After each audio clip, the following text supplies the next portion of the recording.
How many times has a Grand Prix motorcycle racer become a world champion in their rookie season? It sounds like a simple question, but it's actually not. When people talk about rookie champions, the discussion is typically limited to the premier class. Names like Marc Marquez, Kenny Roberts, and John Surtees come up over and over again. But I was curious about how many riders in other classes were also rookie champions. And in trying to figure that out, I came across a few questions along the way. Today, I want to talk about every rookie champion in Grand Prix motorcycle racing history, and the problem with rookie champions. Let's start with a group of riders that I'm calling pure rookies. This is reserved for riders who never competed in a single race in that class before winning a championship in their debut year. Let's go from the oldest to the most recent. The first rookie champion was Bruno Ruffo. No, I'm not talking about his 1949 250cc title. We'll discuss that later. Instead, I'm focusing on his 125cc 1950 championship. Ruffo won the Dutch TT, secured second in Ulster, and a fourth place in the Nations Grand Prix, which secured him a title in his rookie year. It would only be 2 years before the next rookie champion, Cecil Sanford, another 125cc rider and the first MV Augusta champion. He competed at 5 of the 6 rounds and secured a podium in every single round he started. The very next year, another rookie champion would be crowned. Fergus Anderson won the 1953 350cc title on his first try with 5 podiums in 8 races. It would take 22 years for another pure rookie champion to emerge. Johnny Cecotto would win the 350cc championship in his debut season, beating out Giacomo Agostini by 19 points. Just 3 years later, Kenny Roberts would come over from America and win the championship on his first try, beating out 2-time champion Barry Sheene with 4 wins and 8 podiums to become the very first pure premier class rookie champion. There would be another drought of rookie champions for a decade, until Jorge Martinez came along. Martinez had already won 2 80cc titles, and in 1988 he secured a 125cc Derby ride, and won the championship on his first try. This one may be the most dominant rookie championship ever. He won all but 2 races that season and finished second in 1 other. 2 years later, in his 125cc debut, Loris Capirossi would beat out Hans Spahn's 5 wins with incredible consistency to take home a title in his first year. After this, it would be another 13 years before a new rookie champion was crowned. Manuel Poggioli would move up to the 250cc class in 2003, riding for Aprilia, and would secure the championship on his first try with 4 wins and 10 podiums while never finishing outside the top 10. Somehow, this season was topped the very next year, when Danny Pedrosa would give the 250cc class yet another rookie champion with an equally consistent season. 2 years in a row in the same class is pretty wild. The first pure rookie champion in a class that still exists was Marc Marquez in 2013. Marquez won the championship in his rookie season against an absolutely stacked field. And this isn't just a great rookie championship season, but an amazing championship season period, never finishing off the podium with only 1 DNF and 1 disqualification. Finally, the most recent pure rookie champion, Pedro Acosta. Acosta's 2021 Moto3 Rookie Championship is the most recent rookie championship in Grand Prix motorcycle racing history, and it set him on a path to a factory ride in MotoGP just 4 years later. So those are all of the pure rookie champions. But just because you've competed in a class before doesn't mean you can't be a rookie. That does sound counterintuitive, but hear me out. Take Alvaro Carpe, for example.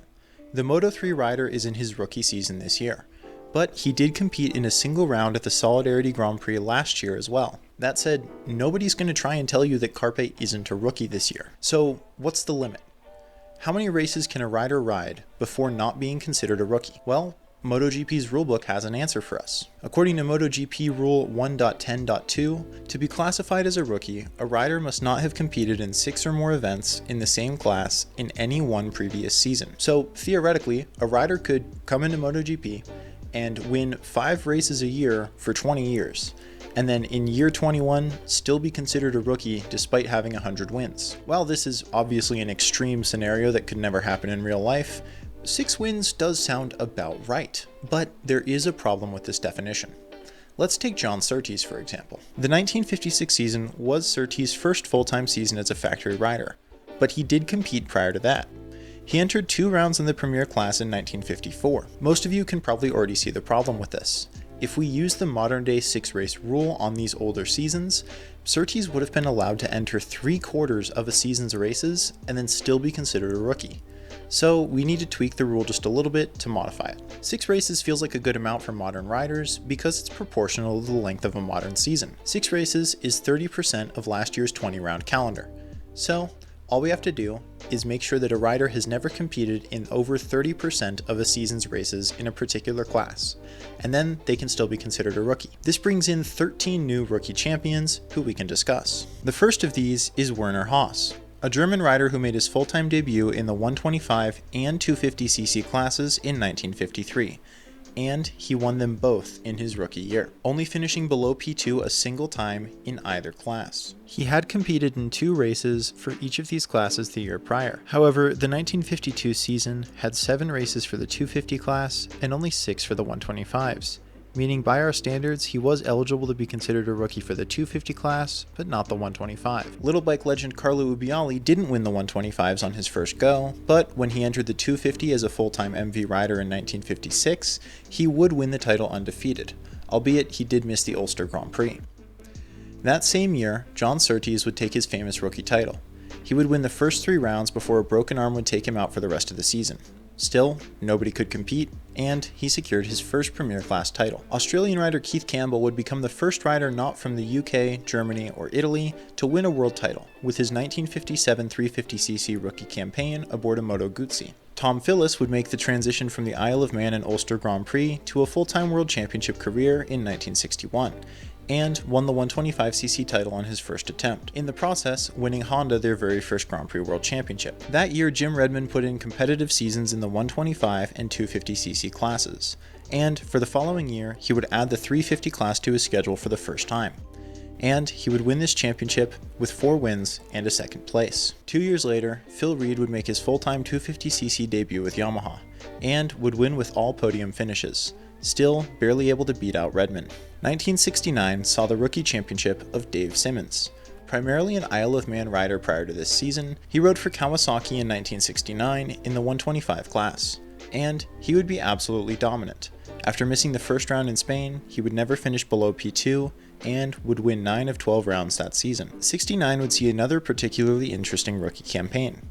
Kel Carruthers would take the 250 title aboard a Benelli. This was the first Benelli championship since 1950, but that's not the only reason it was interesting. It was far from the most dominant rookie campaign we've ever seen, but Carruthers would go on to be a mentor figure to Kenny Roberts, who, as we know, would go on to become a rookie champion in the 500s just under a decade later. Next up is Walter Villa. Villa barely meets the criteria for a rookie, but never started more than 30% of races in the 250cc class, meaning his first championship for Harley-Davidson in 1974 is eligible to be considered a rookie title. 3 years later, Mario Lega would pull a Joan Mir, winning the 250 title on his first attempt with just a single win in the season at the Yugoslavian Grand Prix. It wouldn't be until 1990 when John Kaczynski would win the 1990 250cc title for Team Roberts Yamaha. This completed a chain of rookie champions. Carruthers, who went on to manage Roberts, who would later own a team which produced another rookie champion. And the final champion under these criteria, after 3 years of appearances as a wildcard at his home race, Tetsuya Harada received a full-time ride with Telcor Yamaha Valesi, and would win a title over Caparossi and Biaggi in his 1993 rookie season in the 250s. Those are all the rookie champions that I think are fairly inarguable. Perhaps 1 or 2 of them started a few too many races to be considered a rookie, considering in the early days of the championship, showing up to races was a little more inconsistent for most riders. But to my knowledge, they all stayed under 30% in any given season. This brings our rookie champion total up to 24 riders. There are a few other riders who could be considered rookies, but be warned, we're going into contentious territory here. The other contentious point is whether or not someone like Leslie Graham should be considered a rookie. He won the Premier Class in its debut season in 1949. Technically, everyone was a rookie in 1949, but since everyone was a rookie, should that championship count? I mean, a rookie championship is so impressive in the first place because a rider adapted to a new style and beat out other riders who were theoretically more experienced. If we do count Graham's championship as a rookie championship, we have to count every class's first winner as a rookie champion as well. This means adding in Freddie Frith, Bruno Ruffo for another championship, Nello Pagani, Ernst Degner, Stefan Dorflinger, Sandro Cortesi, Tony Elias, and Valentino Rossi. Moto E is a little weird. Mattia Casadei won the inaugural World Championship season in 2023, but he had already competed in Moto E when it was a World Cup and not an official Grand Prix class. Should he be counted? Of all of these riders, he especially didn't face the troubles of adapting to a new bike. One final point of contention is, if we're counting every single class's inaugural champion, should we then count MotoGP's changing engine specs as different classes?